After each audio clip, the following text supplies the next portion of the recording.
শেখ হাসিনা সরকারকে বলতে চাই, যদি সোজা আঙ্গুলে ঘি না ওঠে বাংলাদেশের জনগণ আঙ্গুলকে ব্যাখ্যা করবে। আপনি সাগর দেখেছেন, সাগরের ঢেউ দেখেন নাই।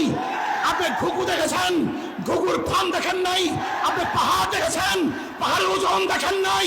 আপনি ইসলামী আন্দোলন বাংলাদেশকে দেখেছেন, বিশ্বের চর্মনাইকে দেখেছেন, এদের হুঙ্কার দেখেন নাই, আন্দোলন দেখেন নাই, সংগ্রাম দেখেন নাই। এদেশের হাজারো মানুষকে দেশ ত্যাগ করতে বাধ্য করেছেন। আপনি হাজারো মায়ের বুককে খালি করেছেন। আপনি হাজারো মাকে বিধবা করেছেন। আপনি হাজারো বাচ্চাদেরকে এতিম করেছেন। আপনি হাজারো সন্তানকে ধুকে ধুকে মারার বাধ্য করেছেন। আপনি দেশ থেকে লুটপাট করার চক্রান্ত করেছেন। আপনি দেশ থেকে বিক্রি করার ষড়যন্ত্র করেছেন। যেরকম ফিলিস্তিনি মানুষরা তাদের অধিকার বাঁচার জন্য, অধিকার আদায়ের জন্য জীবন উৎসর্গ করে বোমার সামনে ঝাঁপিয়ে পড়েছে, আমরাও জীবন উৎসর্গ করে আরবের মধ্যে ঝাঁপিয়ে পড়বো, আন্দোলন করবো, সংগ্রাম করবো, উৎখাত করে ছাড়বো ইনশাআল্লাহ।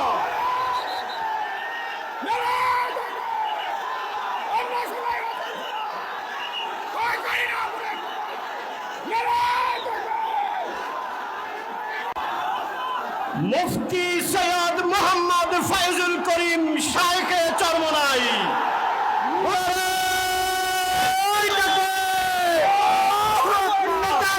নীতি চাই, যোগ্য নেতা পাইছি ভাই, এই সালা পাড়াই শুনতে পাই, এই সারা দেশে করে মার্কা আছে, এই কোনটা মার্কা?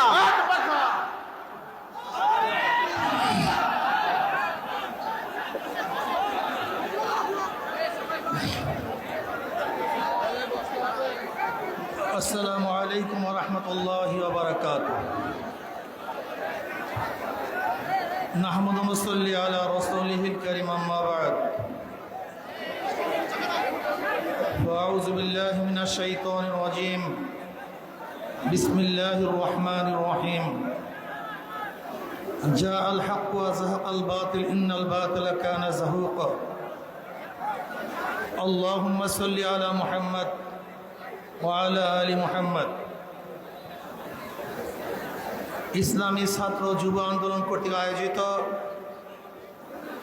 আজকে সম্মেলনের সম্মানিত সভাপতি, উপস্থিত আমাদের শেরে তাজ ইসলামী আন্দোলনের আমির হযরত পীর সাহেব হুজুর চরমনাই দামাত বরকাতুহুল আলিয়া, সর্বস্তরের জনগণ ভাইয়েরা আমার,